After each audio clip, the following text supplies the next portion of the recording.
फिलहाल हम लोग आए हैं रामटेक के क्षेत्र में। रामटेक ये नागपुर से 50 किलोमीटर की दूरी पे पड़ता है। यदि आप रामटेक से नागपुर से निकलोगे 50 किलोमीटर दूरी पे आपको रामटेक का क्षेत्र मिलेगा। रामटेक के क्षेत्र में आपको विष्णु जी के 3 अवतारों का दर्शन मिलता है। हम जब रामटेक कहते हैं तो ये एक गढ़ है, गढ़ के ऊपर श्री राम प्रभु का मंदिर है, उसके नीचे में वराह अवतार और उसके नीचे में नरसिम्हा अवतार का मंदिर आपको मिलता है। ये मंदिर ऐतिहासिक, इनकी कुछ अपनी मान्यता है, कुछ पौराणिक मान्यता है और इस मंदिरों का ऐतिहासिक महत्व भी बहुत ज़्यादा है।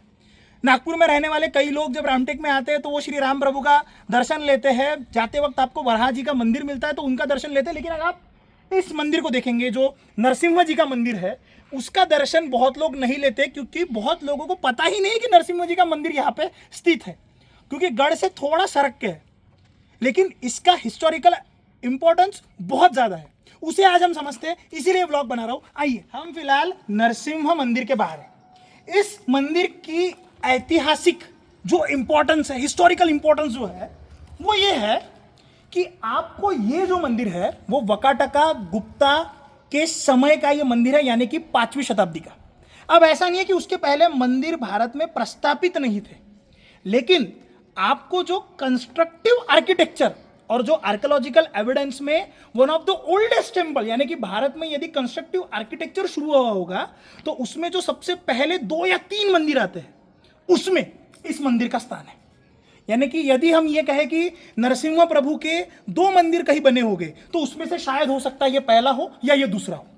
आइए हम अंदर को देखते हैं और मैं इसके आर्किटेक्चर के बारे में आपको ज्यादा और डिफाइन तो नहीं करना चाहूंगा, लेकिन आपको ये बताना चाहूंगा कि यहाँ पे जो आपको स्तंभ दिखते हैं, ये स्तंभ चौरस स्तंभ है। 3 प्रकार के स्तंभ बनाए जाते हैं, उसको हम बाद में डिटेल में समझेंगे, लेकिन उसमें से एक स्तंभ जो है ये चौरस स्तंभ है। अंदर यदि आप देखें तो ये नरसिम्हा जी की मूर्ति है। अब नरसिम्हा जी की इस मूर्ति के बारे में जब हम समझते हैं तो आप देखना, नरसिम्हा जी यहाँ पे बड़े शांत राज शैली में बैठे हैं, आसन लगा के बैठे, बड़े शांत बैठे, उग्र रूप में नहीं है। और हम उनके हाथों में जब चक्र को देखते हैं तो वो जो चक्र है उन्होंने अपने हाथों में उंगली में धर के नहीं रखा है, वो चक्र उन्होंने अपने हाथ में पकड़ के रखा है, क्योंकि वो शांत पद्धति से बैठे हैं। 19वीं शताब्दी तक इस मंदिर को हनुमान जी के मंदिर की तरह पूजा जाता था। ये समझा जाता कि हनुमान जी की मूर्ति है। क्यों? इसका कारण यह है क्योंकि हम जब गढ़ पे जाएंगे तो वहां पे श्री राम प्रभु का मंदिर है, तो ऐसे समझा जाता था कि गढ़ के नीचे में यहाँ पे ये जो मंदिर है ये हनुमान जी का मंदिर है। और मूर्ति की जो आप रूप देखेंगे वो थोड़ा सा समय के साथ में विघटित होने की वजह से ऐसा लगा कि ये हनुमान जी का मंदिर है। अब इस मंदिर को बनाने के लिए जैसे हम यहाँ पे साइड में आते हैं, यहाँ पे जूम करना, आप देखोगे तो ब्राह्मी लिपि में आपको एक यहाँ पे लिखा हुआ शिलालेख मिलेगा। ये इसका सबसे ज्यादा हिस्टोरिकल इंपॉर्टेंस दर्शाता है। इसका इंपॉर्टेंस ऐसा है कि ये मंदिर वकाटका और गुप्ता पीरियड के टाइम का है, जिस समय पे गुप्ता एम्पायर में जो सेकंड चंद्रगुप्ता थे, उनकी बेटी प्रभावती गुप्ता, इनका संबंध जब वकाटका के साथ में है, दोनों के जब मैरिटल रिलेशन एस्टैब्लिश हुए, तो प्रभावती गुप्ता जिस समय पे यहाँ पे आती है और प्रभावती गुप्ता यहाँ पे आने के बाद में यहाँ पे नरसिम्हा जी की मूर्ति एस्टैब्लिश करती है।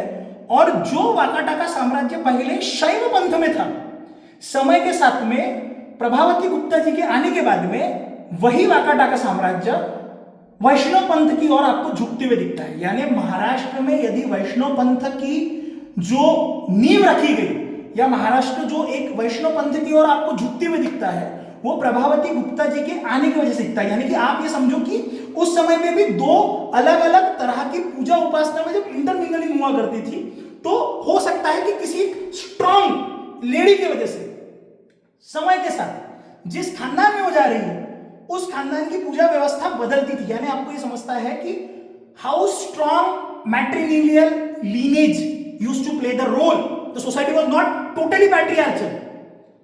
सो this is the temple of Narasimha. Narasimha का एक और दूसरा है, वहां पे रुद्र नरसिम्हा का एक मंदिर है, उसके बारे में हम जानते हैं। उसके बाद हम वराह अवतार के बारे में जानेंगे और हम रामटेक के गढ़ क्षेत्र के बारे में जानेंगे। नरसिम्हा जी का दूसरा मंदिर है, इसे रुद्र नरसिम्हा कहा गया है। अब यहाँ पे ऐसा नहीं है कि हमने जब केवल नरसिम्हा देखा तो वो शांत स्वरूप में थे।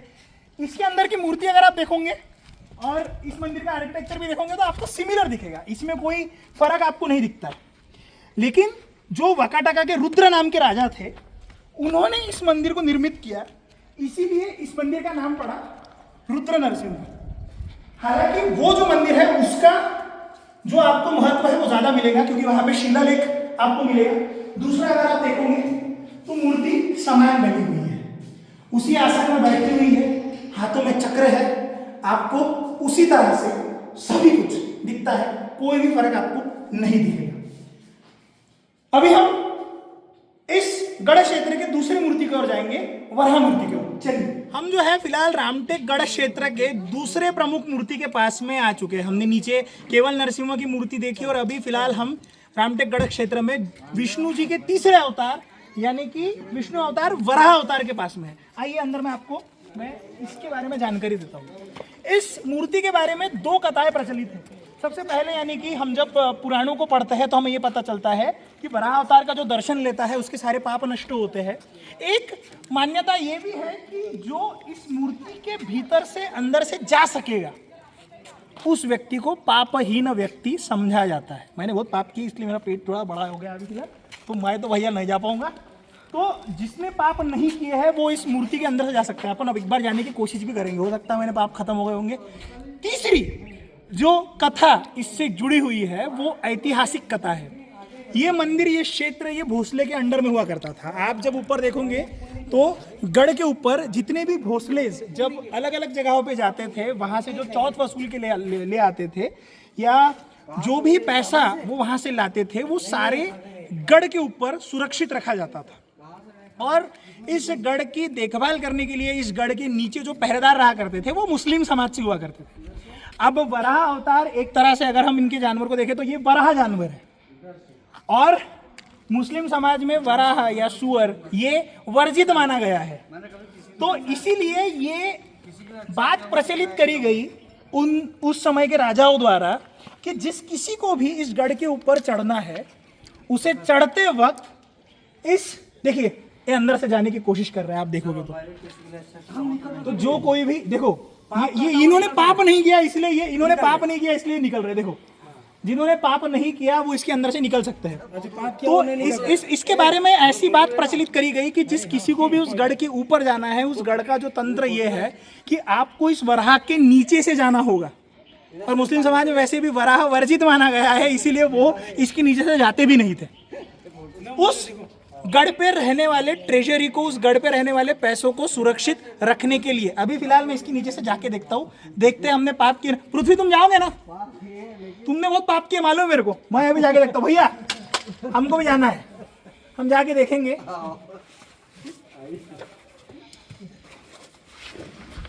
भैया हम तो निकल गए, भैया हम निकल गए, हमने पाप नहीं किया। मुझे ऐसा लगा कि भैया मैं पापी आदमी हूँ, तो मैं, क्योंकि सबको अपने अपने पाप पता होते हैं भाई, कि मैंने क्या कर्म कांड किया, तो मैंने क्या कर्म कांड किया है, लेकिन कर्म अच्छे है तो अपन भैया निकल गए। अभी हम चलेंगे गढ़ की ओर। गढ़ की कहानी आपको बताता हूँ, संक्षिप्त में बताता हूँ। चलिए, फिलहाल हम रामटेक क्षेत्र के मेन मंदिर के परिसर में हैं, जिसके वजह से इसका नाम रामटेक पड़ा। रामटेक की भी दो कहानियां प्रचलित हैं, आइए बताता हूँ। इस समय पे श्री राम प्रभु वनवास में थे। वनवास में रहते हुए श्री राम प्रभु जब रामटेक इस क्षेत्र में आए, और मराठी में टेकने का मतलब होता है पीठ टिका के बैठना।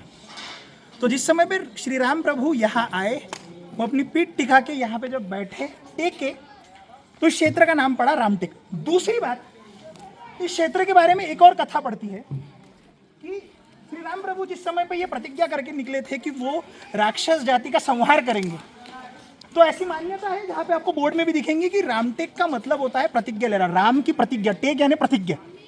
तो इसी जगह से श्री राम प्रभु ने प्रतिज्ञा ली कि वो राक्षसों का नरसंहार करेंगे, इसीलिए इसका नाम रामटेक भी पड़ा। आइए हम मंदिर को प्रस्थान करते हैं। मंदिर देखते हैं। ऐतिहासिक आर्कियोलॉजिकल एविडेंस के हिसाब से यदि हम देखें तो इस गढ़ के ऊपर श्री राम प्रभु की आराधना या अर्चना कब से शुरू हुई, तो इसके इतिहास में जब हम इतिहास के पन्नों को खंगाल के देखते हैं, उस समय हमें दो चीज़ें पता चलती है कि जैसे हमने पहले बताया कि उत्तर में चंद्रगुप्त दूसरा इसकी शासन था, और उसकी जो बेटी थी प्रभावती गुप्ता, उनकी शादी हुई थी वकाटका के राजा से।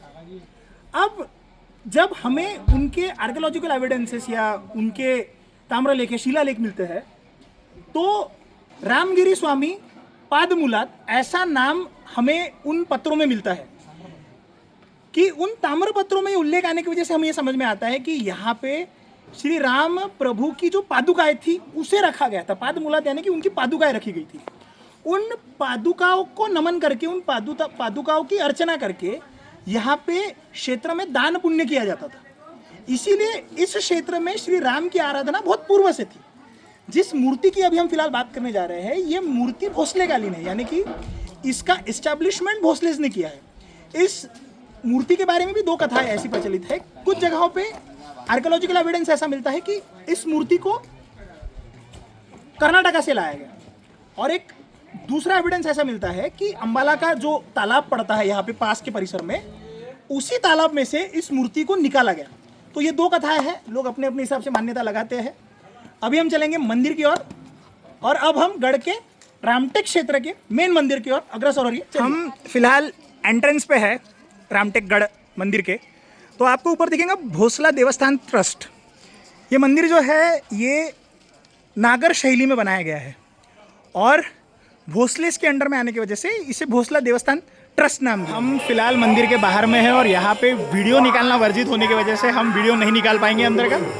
यहाँ पे मुख्यतः एक बात यह है कि जब आप श्री राम के मंदिर में जाओगे तो यहाँ पे आपको राम, माँ सीता मूर्ति अंदर में दिखेंगे, जबकि ये जो मंदिर है ये लक्ष्मण जी का स्पेसिफिक मंदिर है, अलग से बनाया गया है। मैं आपको बाहर से दिखाता हूँ। जैसे पे यदि आप देखोगे तो ये लक्ष्मण स्वामी का मंदिर अलग से बनाया गया है, और यदि आप यहाँ पे देखोगे तो श्री राम प्रभु का मंदिर आपको अलग से दिखेगा। बैक टू नागपुर, और हमारे साथ में जो हमारे कैमरामैन है, इनको कैमरामैन मत समझना भाई, इनके लेख क्रांति लाने की ताकत रखते हैं। हमारे साथ में प्रथमेश चौधरी जी, और ये जो बंदर हमारे साथ में दिख रहे हैं मेरे छोटे भाई डेकी सुगी, हमारे पृथ्वीराज जी धवड़।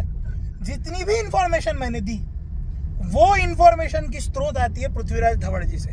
ये बंदा मेरे से 3-4 साल छोटा है, लेकिन मैं यदि 100 किताबें पढ़ चुका हूँ तो ये बंदा 10,000 किताबें पढ़ चुका है। इतना डिफरेंस है। मैं आपसे वादा करता हूँ कि आने वाले समय में पृथ्वीराज धवड़ आपको अपना खुद का चैनल बनाते हुए अपने चैनल पे आपको बार बार दिखेंगे। मतलब मैं अगर इतना बता रहा हूँ तो पृथ्वीराज धवड़ जी जो है, पृथ्वीराज धवड़ जी के लिए तो हमें भैया गाड़ी के बाहर हाथ निकालना पड़ेगा, इतनी इन्फॉर्मेशन आपको दे सकते हैं। तो फिर इसी के साथ इस ब्लॉग को हम यहीं पे खत्म करते हैं। मिलेंगे अगली बार फिर से। ये ब्लॉग कैसे लगा हमें बताइए। आशा करते हैं कि आप सभी को ब्लॉग अच्छा लगा होगा। अपने कमेंट्स करिए और कमेंट्स में बताइए कि ब्लॉग कैसा लगा, ताकि ऐसे ही ब्लॉग हम आपके पास में समय समय के साथ लाते रहे, ऐसे ही आर्कियोलॉजिकल एविडेंस के साथ ऐतिहासिक महत्व को जानते हुए। ऐसी जगह है जो आप जा चुके हो लेकिन जिसके बारे में आपको उसके ऐतिहासिक महत्व आपको पता ना हो। मिलेंगे अगली बार, तब तक के लिए अपना ध्यान रखिए। जय हिंद, जय भारत, जय श्री राम। जय श्री राम मना रहे, जय श्री राम।